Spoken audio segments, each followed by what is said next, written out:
Hey, this is Mike with MJ Consulting. I think I'm going to call my name MJ Mike. Okay, that's the brand for me, be MJ Mike. And yeah, I just got through jogging. It's 8:17. I've been up since about 4:30. Not doing all work, doing some work like emails, but I've been up since 4:30 this morning. I've got but I went jogging, and I will say the product is good exercising on. I didn't really feel when I got up. My back was sore. I was just, I didn't feel good about. I'm guessing I'm kind of depressed. I moved 2,000 miles. I don't have a female companion. My ex-wife Mary back in Fort Worth wants me to give this up and go come back to Texas and live with her. Uh, you know, I'm trying to make a go of this business. I mean, it's like you know, I don't know what it is, but anyway, back to the thing about the depression. Why would I be depressed? You know, I moved 2,000 miles. I don't have really a girlfriend. My daughter here won't hadn't seen me. I mean, we used to be on okay terms, but I'd see her. But since I moved here, I have not seen her, uh, my son-in-law, nor my two grandkids. My youngest, I have never seen her. She was just born last November. I'd like to get back with them, or get with them, and maybe granddad. My daughter, I mean, her thing is that she doesn't like this industry, the cannabis industry, and she thinks I'm going to have a bunch of drug dealers get pissed off about something and then go over and hurt them. I mean, hey, just yesterday they had uh, a assassination deal in Ohio about growers. I mean, it's not legal there. I mean, this was black market. That's what we're trying to get away from. There's probably always going to be a black market. Hell, there's black market in baby formula. But anyway, get back to the thing. But I went jogging. I didn't feel like going because I was kind of sore, and I thought, but I thought I need to go. It seemed longer, but it wasn't bothersome. At the end, I actually started sprinting. There was somebody right in front of me. They were parked, had their lights on. It's light out, so. But at the end, I started sprinting to the end. I didn't go very far, but when I first, I felt like maybe I was like Mr. DeWiggins from Saturday Night Live. I mean, I was, or the character, Tim Conway's character, the golf guy. I don't think I ever, I think I saw it a few times, but I mean, it was anyway. I wasn't going real fast, but I kind of started sprinting at the end. I just wanted to get over. But I felt a lot better. My back's not sore now, and it seemed like jogging. It wasn't running. Maybe at the end it was a little bit of running. It'd been good on tape or be recorded. It'd be probably the whole way I'd be looked. Anyway, but I got to make some contact. I'm here. I'm here by myself. I got to build the business up. I was talking to Mary, and she was saying, I told her, I said, I'm here trying to do this business, and I feel like I'm isolated. I'm trying to make the contacts, getting at a lot of the people in the cannabis business are really paranoid of anybody outside. Maybe they think I'm a narc or something, but I'm farthest from being a narc. And it's just anyway. This is the look I'm going to try to put out. Actually, I'm going to shave my head, I think, or cut it all the hair off. I'm too I'm too bald, and the hair that's there is too gray. I think the the smooth look. Uh, in prison, they called it going aggravated. But I shaved my head then, It wasn't to fit in. It was it was to put out a statement. And this is not to fit in. It's just I don't like, you know, maybe I don't know. I would like to fit in with the cannabis group and make an impact on it. I mean, I'm trying to make an impact with it. Look at my mission statement. I mean, that's what I believe in. I believe that cannabis is a therapeutic. A lot of people use it for rec, but I think it's a therapeutic, and it's gonna solve a lot of problems. I mean, when I was talking to somebody the other day, I forget who it was, but I said society is kind of judged, or society is regulated according to what the recreational drugs are at the time. When I grew up, the recreational drugs were psychedelics and marijuana. And, I sold weed when I was in college, not a whole lot. And I, had the contacts back then. Still did some back in Texas, but it was, I, yeah, I, I'd done it before. I stopped. I started drinking a whole lot, and damn drinking, fuck, you know. But anyway, what I'm trying to do is, I believe in the cannabis as a therapeutic. I do think there's some things there 50 years from now. I mean, it's going to be really understood. Right now, it's kind of on the fringe. But what I see, for it to flourish and prosper, these business owners are going to have to stay in business, and the federal government's trying to tax them out of business. And if they don't pay their taxes, it's going to shut them down. So, what I've got, this thing about the tax deal, I mean, maybe it does make people a little afraid of me. I mean, I'm not a narc. No, no way. I mean, quite frankly, I've been in prison, and it wasn't for drugs. It was for when I was a dentist. I had a patient die in my office while under my care, and I pissed off the guy that sued, the lawyer that sued me. What I heard, he spent $2 million getting me, and he paid off a bunch of people and got me prosecuted. I got 5 years for involuntary manslaughter.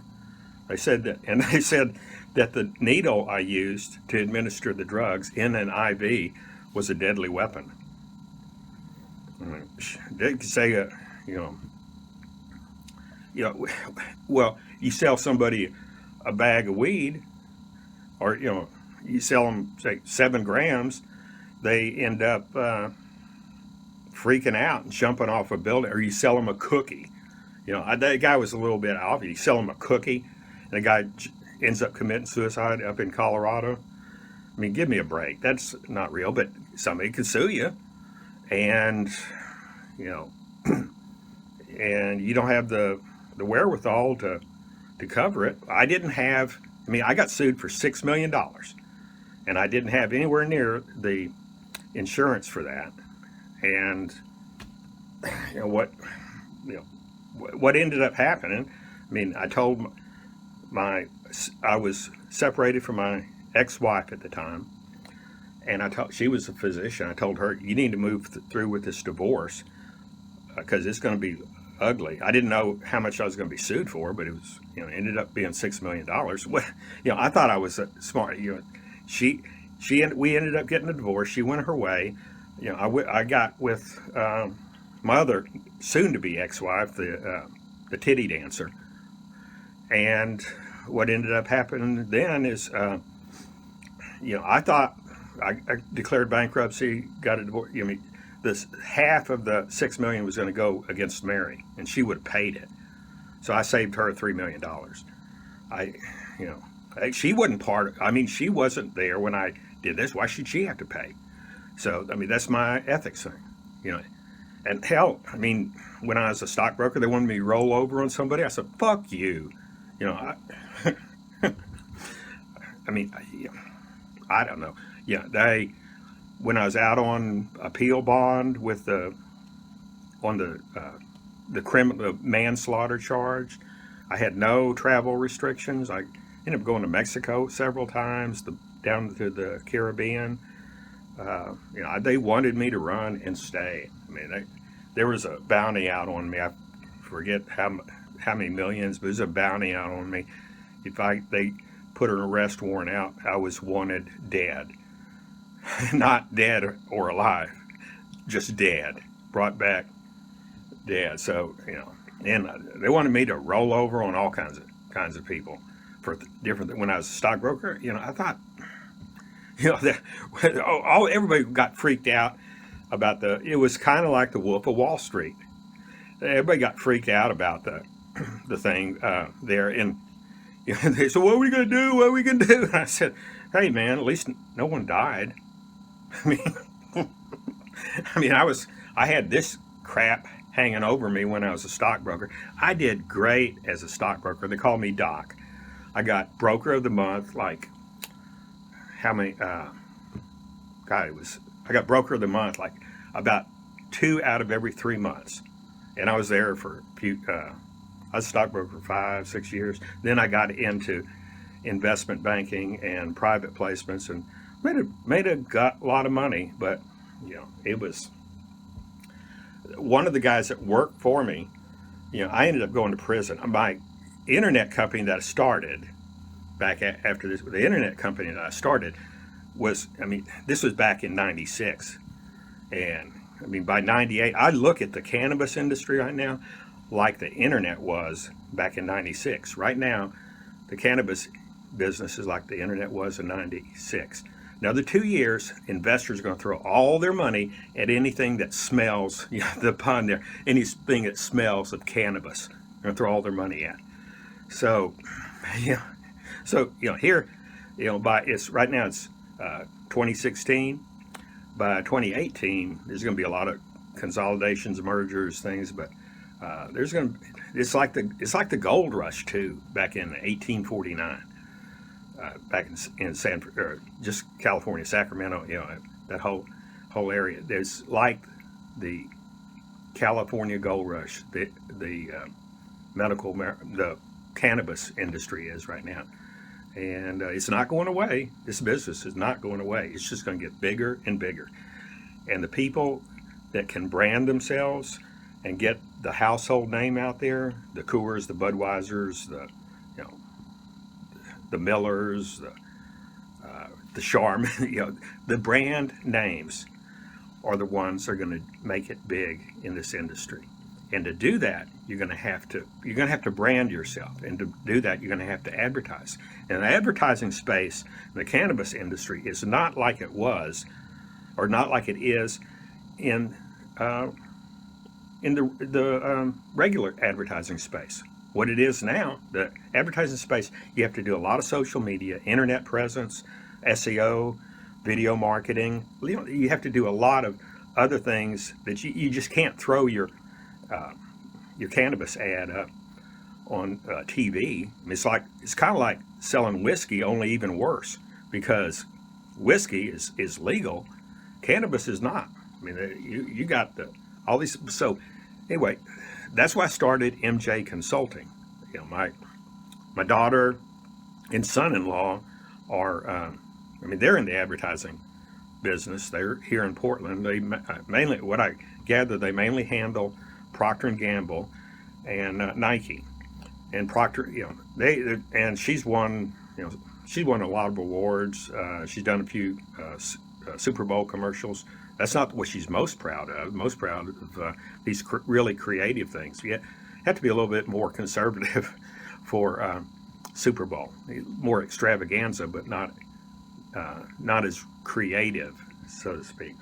So anyway, but their firm won't touch cannabis because Procter and Gamble is their number one client, and Procter and Gamble, like I said, they don't want to confuse cannabis with their dish soaps,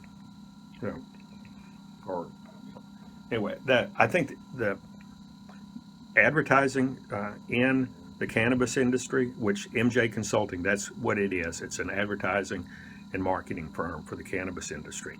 We're concentrating on this 280E right now because there's a need for that. I mean, a lot of these dispensary owners are going broke even though they're bringing in a lot of money. I mean, the bottom line take home is not that great. So if we can save these businesses a few $100,000 on their taxes over the next few years, because the 280E is not going to go away for, say, a couple, probably it'll be gone in 5 years.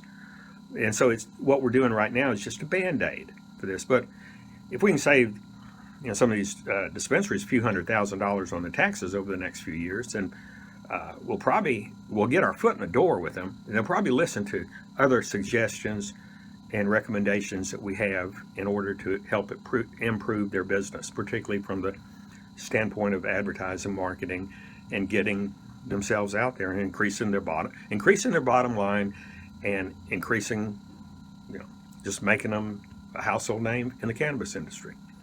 So that's why I moved here to Oregon, and what I'm seeing, I've been approached for this reality television show, and what I see with it is, I think directed towards the business is an excellent thing.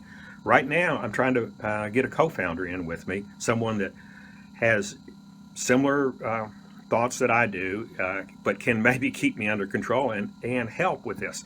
I've had a lot of people that want to come in and me hire them. I just don't have the wherewithal to if I had investors, I'm willing to sell some of the business off to somebody. I think this is going to be an excellent business, but I'm willing to sell some of the business off in order to get the capital to build this up as fast as we can. I mean, they're starting to give out the rec license here in Oregon.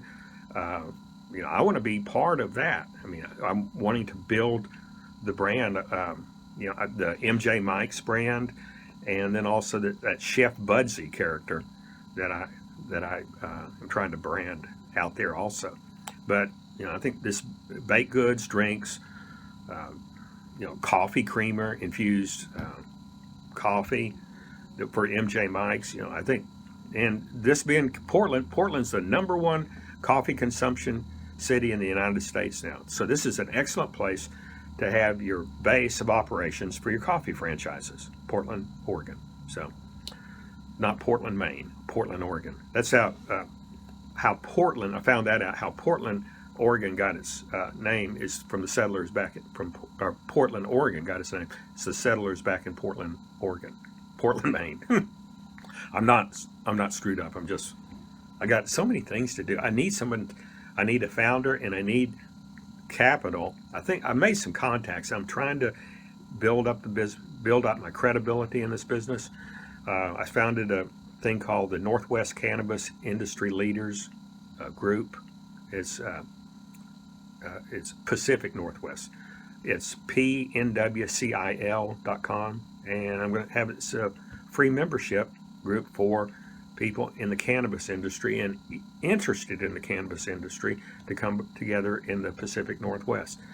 Also we'll have, hopefully it gets larger than that, and maybe we could probably include California. I mean, that's the Pacific coast, but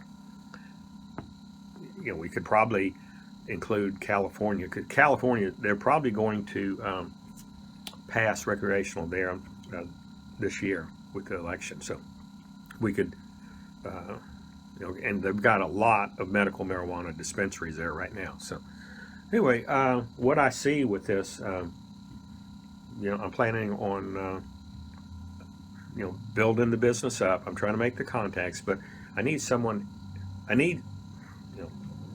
my girlfriends. I've got 2 ex-wives. They're kind of my girlfriends, but I'm a stranger.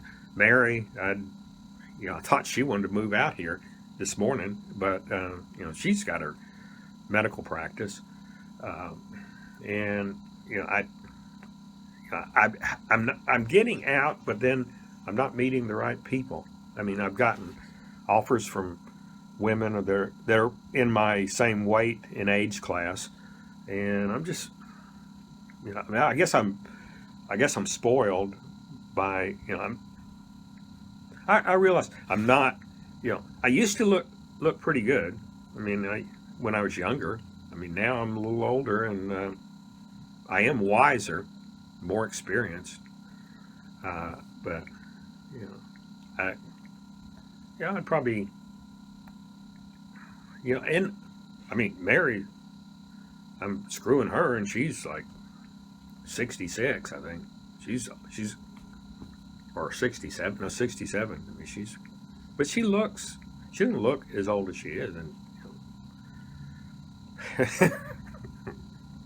I told her. She said she was commenting about she didn't think she looked very good, and I said, "Well, with you hunched over," I said, "with you hunched over and my dick in your mouth, you look pretty good to me." I thought it was funny.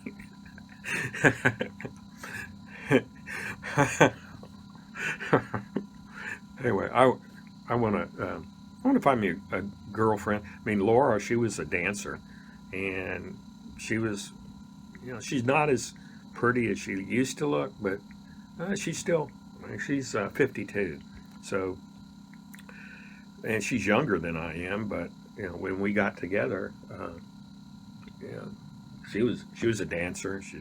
And she got paid to go out with men, if you get my drift. So, yeah.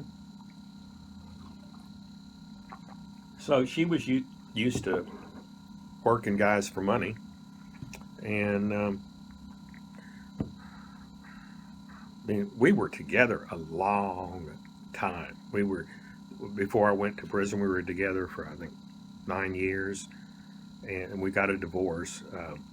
I couldn't expect her to, stay faithful to me while I was in prison. I mean, I was there for 4 years.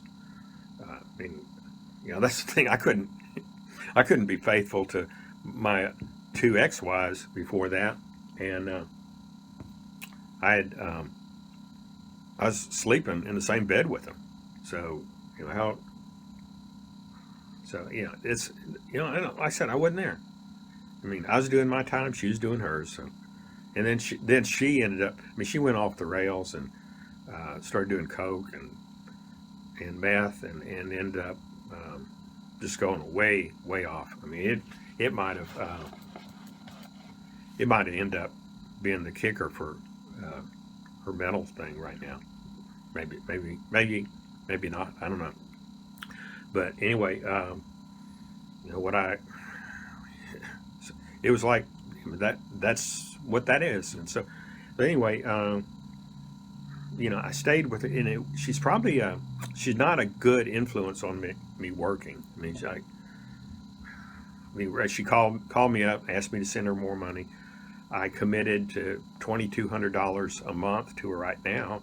The only thing that's supporting me is my ticket business, uh, and I'm not making really any money off the cannabis industry right now.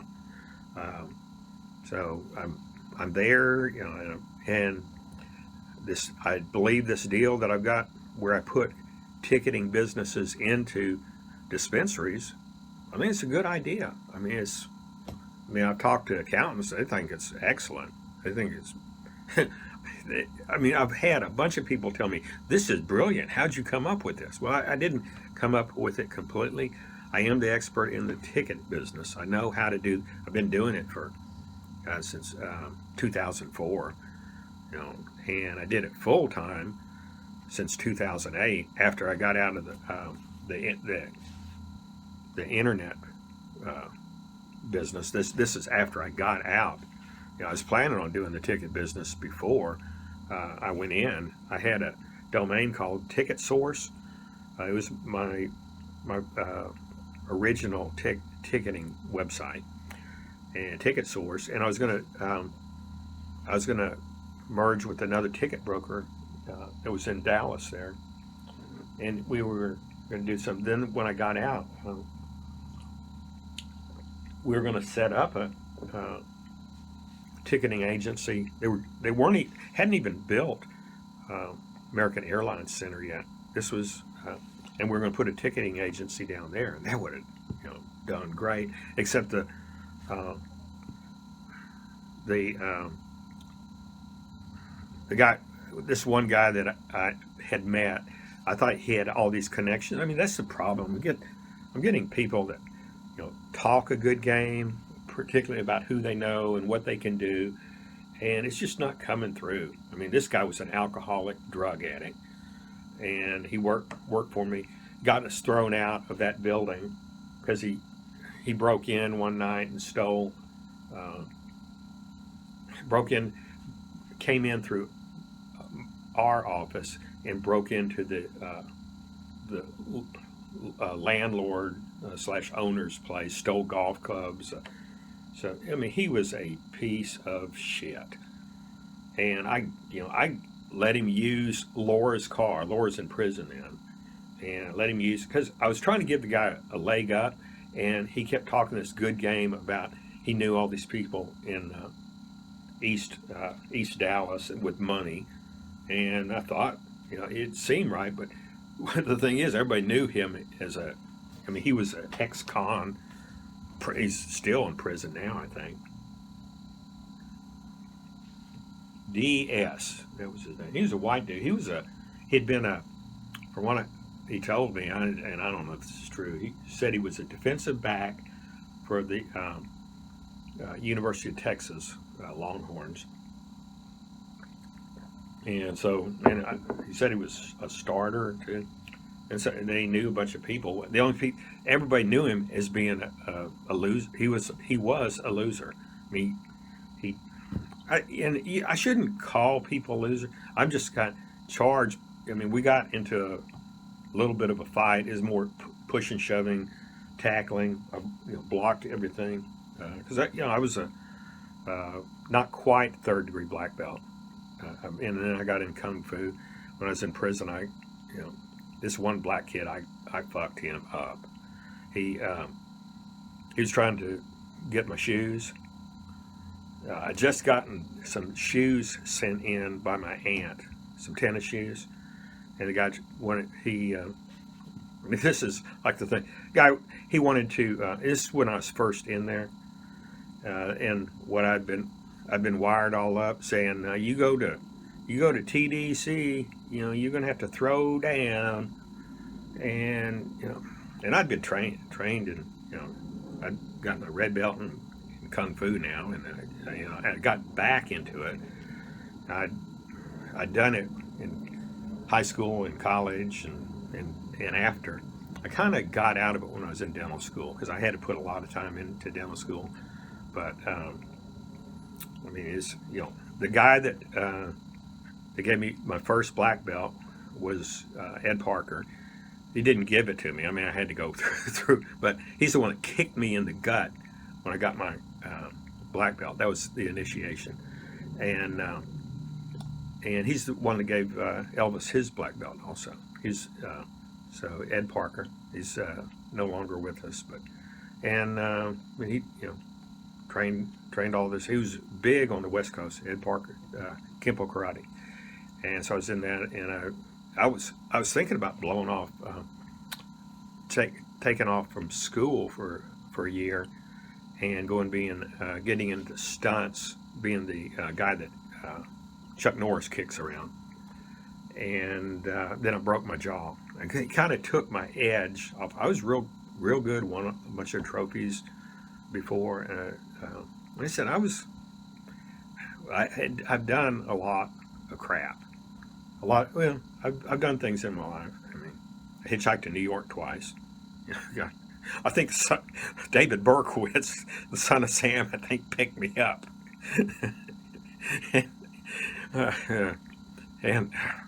But it's I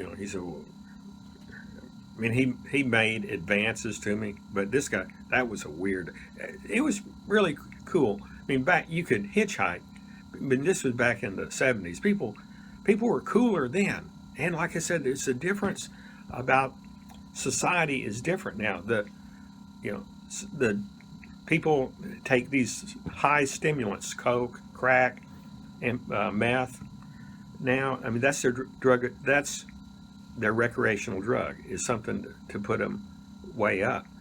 When I was growing up, when I was young, I mean, the society's drug, it was psychedelics and marijuana, and people were cooler. People. I mean, they weren't so into getting everything they can and fucking everybody over. I mean, people were cool back then, and I think that's the thing about cannabis. Maybe if that becomes our recreational drug of choice, then society will be better. I mean, why? I mean, why do we need a recreational drug of choice? Because that's the way it is. I mean, it's tough. It's tough living day to day. I mean, right now, like I said, I'm. I feel okay right now, and I've got a reason to be depressed. Like I said, I've moved 2,000 miles. I've got a business that's not doing what I expect it to do. I just need to get off my ass and make the contacts and get this business moving. With the capital and with the people, I can have a huge business and I can make a difference in the cannabis industry. So that's what this show is going to be about building it from here to a large business, successful in the cannabis industry, and the struggles I had to go through in order to get there. And from now, I'm MJ Mike, and this will be Cannabis Reality. Have a good day.